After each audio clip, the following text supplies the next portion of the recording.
Gordon Hayward having a huge impact on this year's team, and they have him for all of 6 minutes for the 2017-2018 season.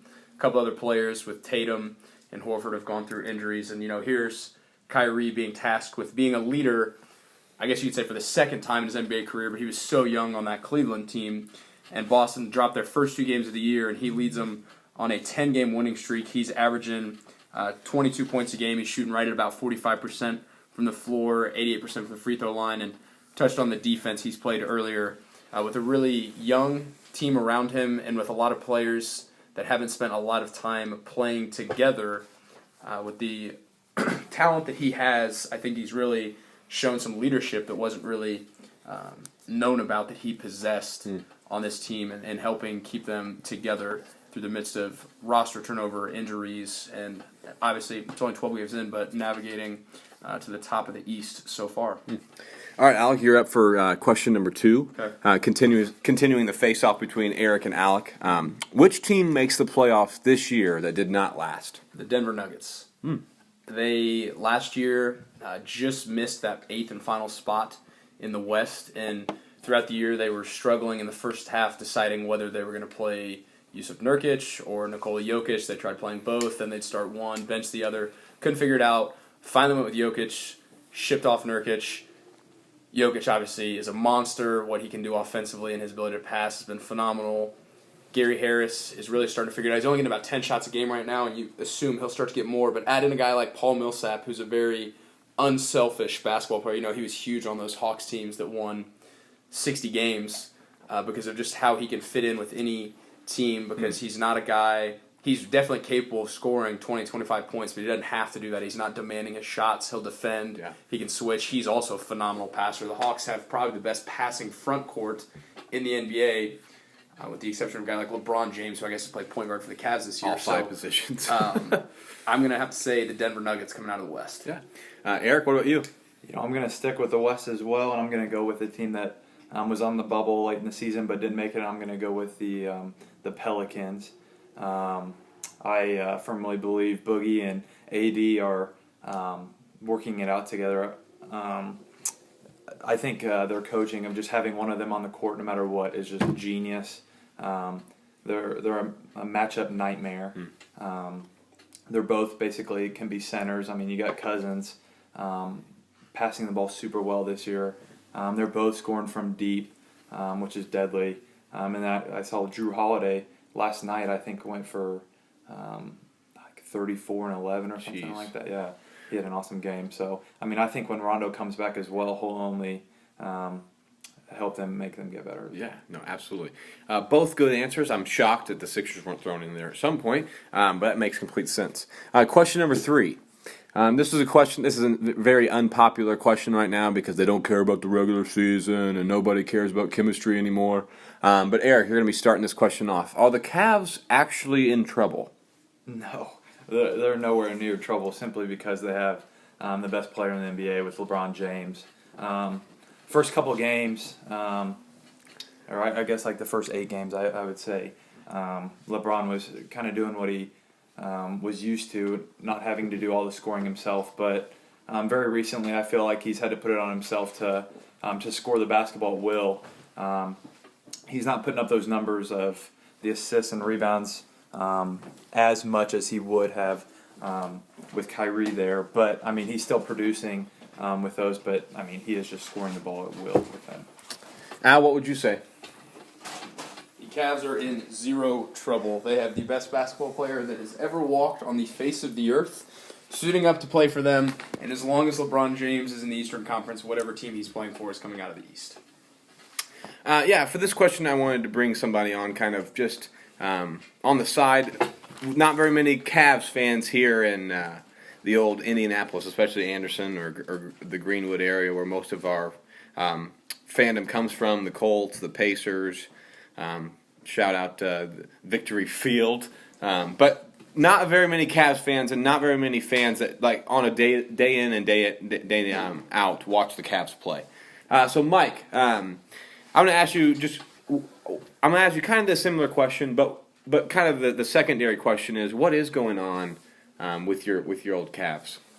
Well, thanks for having me, Luke. Yeah, no problem. I would say the biggest thing that's going on is that we lost probably arguably our best playmaker with the ball in Kyrie Irving, and we haven't really gotten his replacement yet back in Isaiah Thomas. And so I think they're still just trying to figure out how to play without such a dynamic offensive weapon on their team, without a guy like Isaiah Thomas who can do similar things, not as good as Kyrie, I don't think, but they're still just missing that dynamic offensive weapon that LeBron has had for the past 4 years in Kyrie Irving. And I think also there's a lot of new faces on Cleveland that are playing some different roles that they haven't really played much in their career. Dwayne Wade is coming off the bench. He's not like how he was back when he was in his prime in Miami, and we have Jay Crowder out in the mix, and then Derrick Rose playing backup point guard. Just a lot of new faces that just aren't used to Cleveland basketball yet, and so just like any team that adds new pieces, it's going to take time to put together, the identity of the team and what they want to accomplish. And once they do that, I think they're going to be fine. But I think it's too early to say if they're in trouble or not, because we're missing our second best player right now, and we're not going to find out much about the Cavs until Isaiah Thomas comes back. Two more quick questions before Colt gives us kind of the final judgment on who won the face-off between Alec and Eric. I heard some rumblings about some Cavs fans, or maybe within the Cavs organization, some frustration with Tyronn Lue. Have you heard any of that? Is there actual girth to that kind of complaint, or is it kind of way too early to call? I was listening to a radio show that said Tyronn Lue could be on a short leash. What do you think? I think there's probably some truth to that. I think whenever there's struggles with any team, as good as the Cavaliers have been the past 4 years, there's going to be some, tension between the coaching staff and the players. And LeBron has kind of been known to have some beef with some of his coaches at times. So I wouldn't be surprised if some of that was true. But I've heard both stories. I've heard good things about Ty Lue, and I've also heard some bad things about Ty Lue. So I can't really, I'm kind of on the fence with that question. I can't really give, like an honest answer there. But I think whenever you have a team as good as Cleveland's been the past 4 years since LeBron's come back, and you have like these struggles, there's going to be people pointing the finger at Absolutely management, the coach, the players. So I just think it's just been coming from the fact that we haven't been playing as well as we've expected, or as well as we wanted to. Yeah. Second question before I let you go here. You mentioned a little bit of Isaiah Thomas. Do you think he's going to have a big impact on this team? How is he going to mesh with LeBron's playing style, where LeBron really is a 1, 2, 3, and 4 all at the same time? Isaiah Thomas Al mentioned Kyrie Irving playing a much better defensive style than he did last season or the last couple seasons. So I think you're going to get the same on the defensive end, if not worse, from Isaiah Thomas. So how do you think they mix and match, and does that work in Cleveland? Well, either way, Isaiah Thomas, if the Cavs want to be successful, he's going to have the impact that he had on Boston. I think defensively, he is a little bit of a liability just because of his size. But, we said the same thing about Kyrie last year, just with his effort on the defensive end. Offensively, I'm not really worried about Isaiah Thomas, like what he brings to the table. We've known he can lead a team to wins as the best player. So now we're just going to have to see if he can take a lesser role in Cleveland, because we all know LeBron is the best player on the Cavs and arguably the best player in the NBA.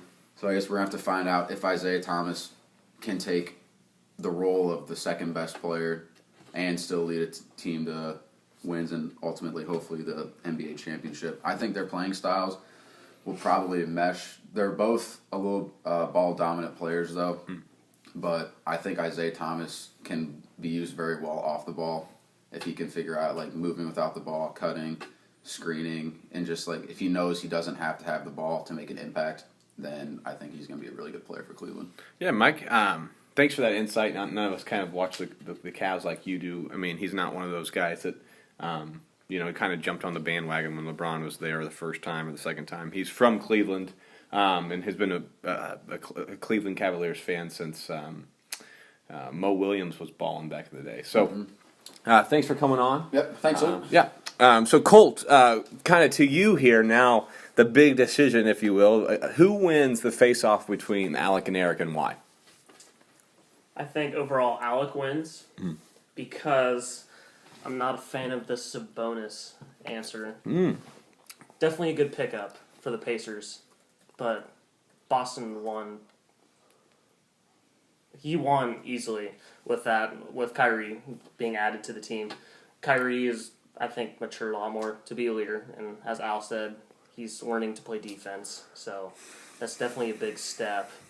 Kyrie did And- struggle at the beginning of the season for the first 2 or 3, maybe even 4 games. He definitely did struggle, but when I was watching the OKC game at OKC, he was horrendous the first half. I think he went like 1 for 11 or something like that, something outrageous. But then he turns it around in the second half, and especially the fourth quarter, and I think he ends up 9 of 21, and he's leading the team to a victory. But Al Horford definitely played a big role in that too. But I definitely think Kyrie is the best player to go to a new team. I heard so the loser far. of the face-off has to buy the winner a steak dinner. Is that's true? That's you know what? That's not just a rumor. That's truth. That's Ruth Chris. Medium rare. Bruce That's Chris. Ruth How about Chris. it? No, Colt, thanks for that insight. I think possibly that Victor Oladipo was the best new player. We got to stop talking about the Pacers on this thing. No, I'm saying the best new player on the Pacers, let alone Domantas Sabonis. I think Sabonis is a great player, but Victor Oladipo has been unbelievable. So if he's not the best new pickup, in my opinion, on that team, it's hard to win that battle. But I respect it. Domantas Sabonis has double-double game in and game out. The next topic I'd love to talk about is trades. There's nothing better in the NBA, in my opinion, when a big O trade comes through. Or free agency. Free agency. Basically the same. June and July are just unbelievable for the NBA season. What do we think about the most recent trade in the NBA of Greg Monroe and a first-round pick, sending him to Phoenix for Eric Bledsoe? Eric Bledsoe's on his way to Milwaukee.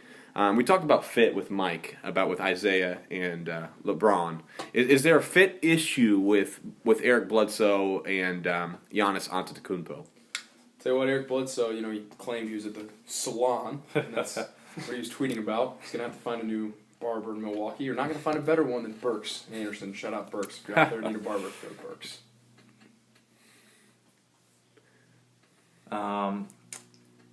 Just the trade itself, I think Phoenix kind of had to do it. I don't think anybody believes that tweet was not targeted for being on the Phoenix Suns. I agree. I think he was ready to be on a potential contender, at least a team that can win some games.